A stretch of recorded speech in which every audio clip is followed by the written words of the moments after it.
법의 바퀴를 굴리다. 제7항 노후권 전법상 범천이 전법을 권하다. 상인들이 떠나고 라자야타나 나무에서 7일간 해탈의 즐거움에 머무시던 부처님은 다시 아자팔라 니그루다 나무 아래로 가서 머무셨다. 그곳에서 홀로 명상할 때 이와 같은 생각이 일어났다. 내가 깨달은 이 진리는 고유하고 탁월하고 심오하여 깨닫기 어렵고 사유의 영역을 넘어섰고 극히 미묘해서 슬기로운 자만이 알 수 있을 것이다. 그런데 사람들은 욕망을 즐기고 욕망에 빠져서 지낸다. 어둠에 뒤덮이고 탐욕에 불붙은 자들은 심오하고 미묘한 진리를 보지 못한다. 이 진리를 사람들에게 들려줄 때 그들이 이해하지 못한다면 나는 얼마나 난감해질 것인가. 차라리 힘들게 이룬 진리를 사람들에게 들려주지 않는 편이 나을 것이다. 부처님께서 이렇게 마음을 정하신 그때 사암파티 범천이 크나큰 근심에 사로잡혔다. 부처님께서 진리를 들려주지 않고 그냥 계신다면 세상은 파멸하고 말 것이다. 그래서 사암파티 범천은 잠깐 사이에 천상세계를 떠나 부처님 앞에 나타나 합장하고 청하였다. 세존이시여, 세존께서는 진리를 가르쳐 주십시오. 선석께서는 진리를 가르쳐 주십시오. 본래부터 티끌이 없는 중생도 있습니다. 그들은 가르침을 듣지 못했기 때문에 쇠퇴하고 있는데 가르침을 들으면 알 수 있을 것입니다. 진리를 이해하는 자도 있을 것입니다. 일찍이 번뇌에 물든 자들이 부정한 가르침이 사람들에게 퍼져 있으니 어서 그들에게 죽음을 떠난 해탈의 문을 열어주십시오. 청정한 분께서 깨달은 진리를 그들이 듣게 하소서. 산꼭대기 바위에 서서 사방으로 사람들을 굽어보는 것처럼 널리 보는 눈을 지닌 현자시여, 진리로 이루어진 전당에 오르소서. 슬픔을 여인 분들께서는 슬픔에 빠지고 생사에 고통받는 중생을 굽어 살피소서. 일어나소서. 영웅이여, 전쟁의 승리자여, 세상을 유행하소서. 대상의 지도자여, 허물없는 분이시여, 알아듣는 자가 반드시 있으리니 세존께서는 가르침을 설해 주소서. 이와 같이 청하자 부처님께서는 중생을 향한 자비심에서 깨달은 자의 눈으로 세상을 바라보셨다.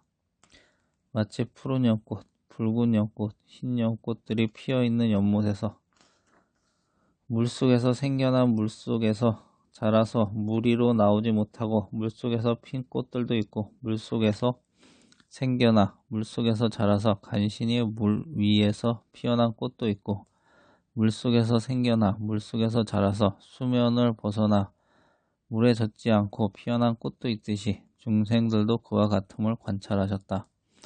세상에는 조금밖에 오염되지 않은 중생, 많이 오염된 중생, 예리한 감각 능력을 지닌 중생, 둔한 감각 능력을 지닌 중생, 아름다운 모습의 중생, 추한 모습의 중생, 가르치기 쉬운 중생, 가르치기 어려운 중생, 그리고 내세와 죄악을 두려워하는 중생들이 있음을 보았다. 이와 같이 보고 나서 부처님께서는 사암파티 범천에 대답하셨다. 불사의 문은 열렸다. 귀 있는 자는 들으라. 하늘에 제사 지내어 복을 구하던 신앙은 버려라. 녹야원으로 가시다. 부처님께서는 누구에게 가장 먼저 가르침을 들려줄까 살피다가 오래전 명상 지도자였던 알라리 칼라마와 우타카 라파푸타를 떠올렸다. 하지만 그들은 이미 세상을 떠났음을 알고 이어 다시 녹야원으로 떠난 5 수행자를 떠올리셨다. 나와 함께 고행하면서 나를 보살펴준 5 수행자가 있구나. 그들에게 가장 먼저 이 법을 들려주어야겠다. 부처님은 마침내 보리자에 일어나 바라나시 녹야원으로 향해 길을 떠나셨다. 얼마 가지 않아 이교도 우파카가 부처님을 뵙고 감탄하며 물었다. 그대는 어느 분이 제자에게 그토록 맑고 깨끗한 기상이 서려 있습니까? 그러자 부처님께 말씀하셨다. 내 스스로 깨달음을 이루었으니 나에겐 스승이 없습니다. 천상의 신을 포함해서 세상에 나와 같은 자는 없습니다. 나는 세상에서 완전한 존재요 최고의 스승입니다. 나 홀로 깨달음을 이루고 열반을 얻었습니다. 지금은 어리석음의 암흑에 휩싸인 세상을 구제하기 위해 바라나시로 가는 중입니다. 우파카는 부처님의 이 말씀을 듣고 참 스승님을 알아차리지 못한 채 떠나갔다. 그리고 부처님은 점차 앞으로 나아가 마침내 바라나시에 있는 녹야원에 도착하셨다. 그 5 수행자들은 멀리서 부처님이 다가오는 것을 보고 서로 약속했다. 벗이여, 수행자 고타마가 온다. 그는 정진을 포기하고 타락했고 사치스럽게 살아가고 있다. 그에게 인사도 하지 말고 일어나 맞이하지도 말자. 앉기를 원한다면 자리는 깔아주자.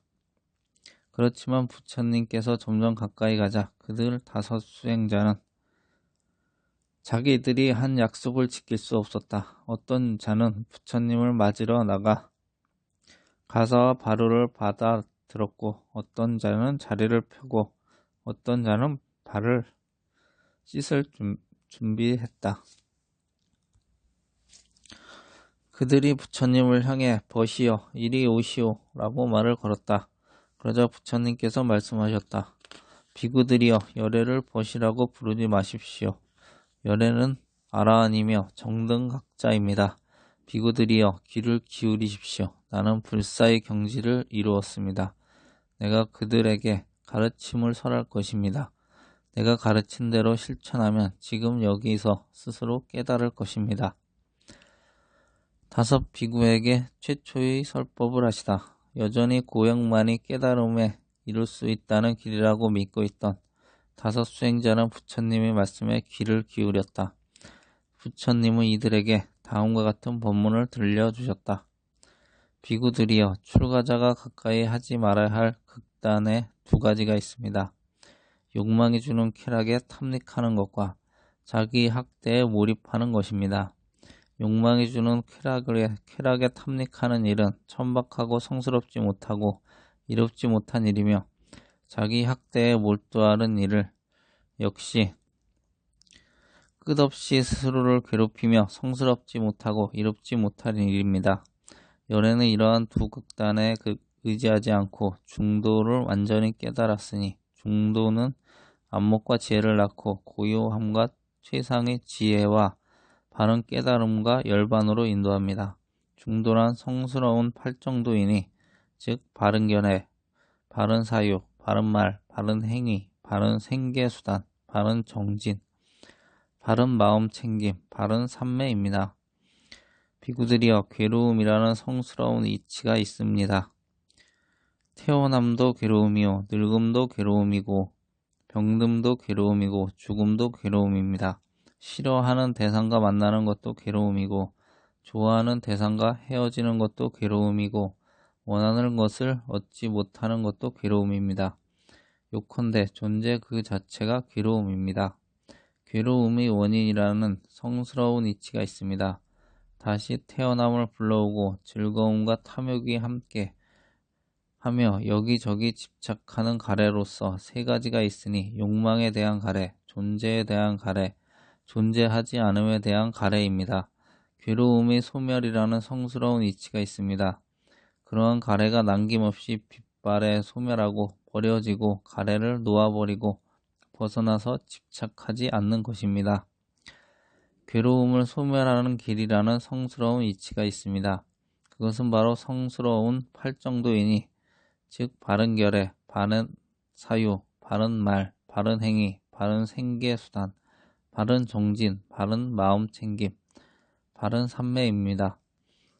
이 법문을 듣자 5 비구의 마음에 커다란 기쁨이 일어났고 그들 가운데 교진여에게 일어나는 법은 그 무엇이건 모두 소멸하기 마련이다라는 티끌없는 법의 눈이 생겼다.